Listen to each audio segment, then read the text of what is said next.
Asikubingelele sikwamukele kule channel yithi ingosi yakho la sizobe senze khona sichaza amaphupho amabili amathathu. Siyakwamukela kule channel mamusha, qhubeka kulolu subscription ube yilunga lomndeni. Uma ubuya ke la uhlezi unathi siyabonga kakhulu.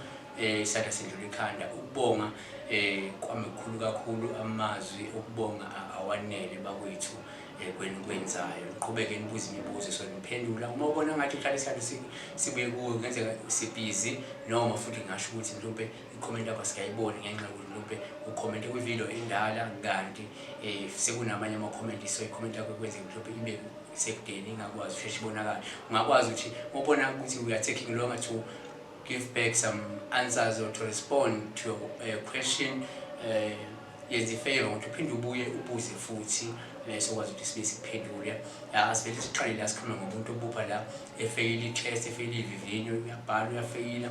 Uphawu lubi olusho ukufeyila kwezinto zakho, lisho ungabe lenqubekela phambili nelisho ukuthi uthwele kanzima ekutheni uphumelele awuphumeleli noma ngeke uphumelele kwezinto ozenzayo. Kanti la Amaphupho kubona umbila ikakhulukazi umbila obovu la uphawu lusho-ke kungenzeka kufuneke ube umuntu okungenzeka wenzeke ukukhamba esimeni sasekhaya, esimeni sokuthandaza bakwethu. Uma ufake la imbazo uphawu olubi futhi lolu olusho-ke ukuthi-ke uyexwayisa ngabantu abangafiseli okuhle. Futhi uma ubona umuntu ekunikeza imbazo kungenzeka uphawu lusho lowo muntu loyo kunezinto noma kufihlekile noma emqubweni akakufiseli okuhle. Nangophupha la uzibonela ukuhamba lunotshwala, mhlawumbe la uyakhonjiswa ukuthi-ke kumele-ke uphise utshwala noma ukwenza ukuhamba ekhaya. Uma uphupha-ke kuliwa kunempi, uphawu lusho ukuthi isidalwa sakho noma iy'dalwa zakini ziyalwa zilwela wena noma ithongo liyakulwela lingasehlangothini lakho likulwela nabantu abakumekabi. Kanti uma ubhala isinkwa uphawu olusho ukuthi kunesidingo sokuthi-ke nenzeke ukuhamba ngasesimeni sasekhaya. Kanti la uma uphupha kwenza ucansi noma uphupha abantu benza ucansi uphawu olubi lusho-ke isilwane noma-ke ukuvakashelwa isichithi, ukufakwa kwesichithi esithize. Kanti ulenza nomuntu okothana naye ucansi leli ngaphandle uma ushuthi kade umfile umfuna umcabango, kodwa nje uma uvele nje waphupha nilele qaphela lezi ngelivele niqabane ngakusasa ikhombane niyenzane ngamazwi ngaze ngigcine senishukene futhi ngoba kusho ukuthi-ke kunesichithi abasikayo phakathi kwenu noma-ke kunesilwane enitetiswa sona ezovele ligcine mhlawumbe-ke kuba nokuphambana kinina nobabili. Uma uphupha-ke la unokugwiliza noma ngathi uyamenza uphawu lusho ukuthi-ke uzobhala nobunzima. Kubalulekile ukuthi-ke uthandaze umusa uNkulunkulu ukuthi-ke yenze ukuthi-ke kungehli ubunzima empilweni yakho noma ungabhekani-ke nobunzima abantu ababi abakufisela-ke bona. Kanti uma uphupha la uyimpumputhe ngathi-ke awuboni emehlweni, nako lokhu kungasho ukuthi ungumuntu uselahlekelwe yithemba, ungenalo ithemba ngekusasa. Umuntu osebumnyameni ngenxa yobuthakathi, izinto zakho zimnyama bayabuthakatha kahle hle.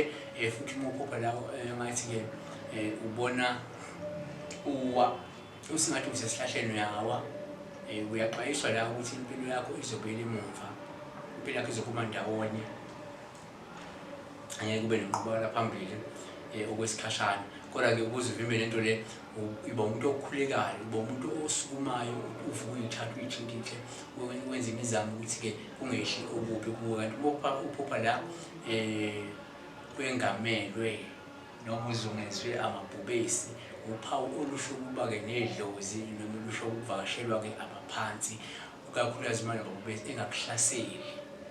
Kodwa uma uzungezwe amabhubesi noma ikwengamele kodwa efuna ukudla bodla kanzima vele wabona afuna ukulimaza, uphawu lwezitha. Uphupha-ke la ungathi uphupha ushaya umuntu, uyakwazi futhi ukunqoba, uphawu lusho ukuthi-ke ithongo liyakulwela futhi-ke liyakunqobela noma unamandla okunqoba noma ukulwa nezitha kwelikamoya, ukwazi ukuyinqoba futhi lapho. Kanti uphupha ngathi-ke umuntu ogawula umhlanga noma uthwele umhlanga, uphawu-ke oluxwayisa-ke ngesifo esingase-ke sehle emndenini kungekudala. Ukunqoba isimo lesi nakhona ngafuna ukuthi uthandaze ukuthi uNkulunkulu engehlisi ulaka noma leso sifo leso singehli. Uma uphupha la uwiswa ngebhayisikili, uphawu lubi olusho ukuthi-ke uzobhekana nesimo esinzima noma nesikhathi esinzima, futhi-ke ngeke ubeke nenqubekela phambili, into zakho zizathi ukuphazamiseka kancane. Uma ukuba la engathi umba imali, uphawu olusho ukuthi-ke kuzomele usebenze kanzima ukuze uthole ingcebo, noma izinhlanhla zakho zivaliwe abathakathi ngamabomu ukuze wena uthwaleke kanzima. Nawe ngumuntu ethi mina imphupha nje ngubo yomshado emhlophe, uphawu olubi olusho ukuthi-ke kuzokwenzeka kwehle isifo kungekudala.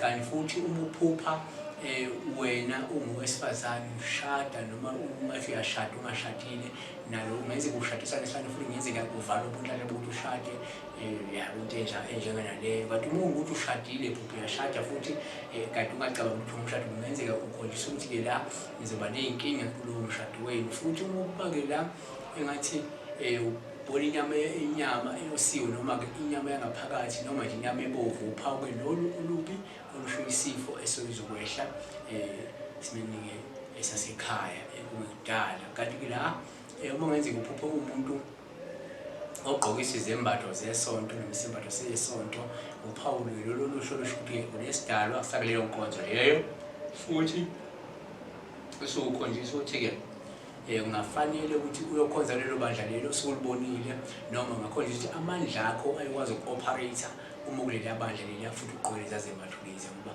kuyenzeka ukuthi ukhonza la ukhonza khona, kodwa uthole ukuthi wena kunebandla okwazi ukuthi uma ukhonza kule breakthrough in terms of spirit noma spiritual breakthrough yakho iyovela ngaleyana, noma izinto zakho nje ziyochuma ngokuthi ukhonze lelo bandla lelo. Kanti la uma kungenzeka uphuphe la ufunda iphepha, ngenzeka ufunda iphepha noma ufunda incwadi, kodwa uma ukhona into oyifundayo phansi bese icima ungakaqedi lawo magama, ungasawaboni lawo magama, ungasho ukuthi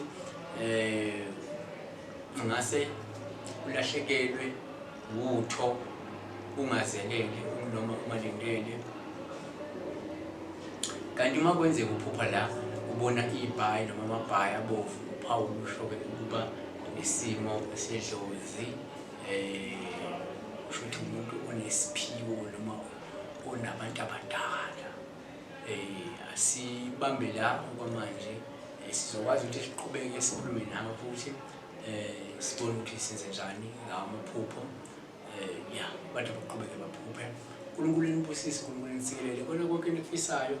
Ngiyathemba nje ukuthi uNkulunkulu uyolenza icebo. Uma ukuthi khona ukuvalile, uNkulunkulu uyokwazi ukuthi leyo mnyango leyo ayivule, ukuze nikwazi ukuthi nani ibe nobufakazi ukuthi uNkulunkulu ukhona.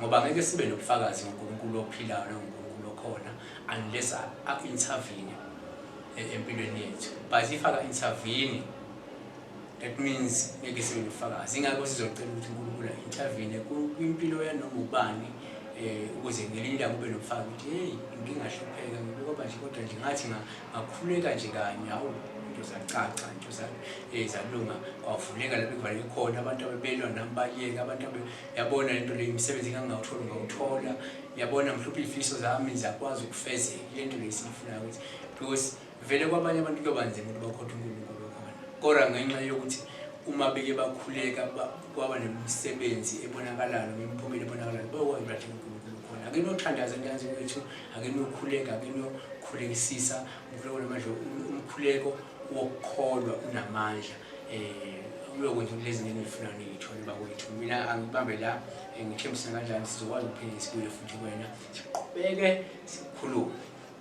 uNkulunkulu enibusise.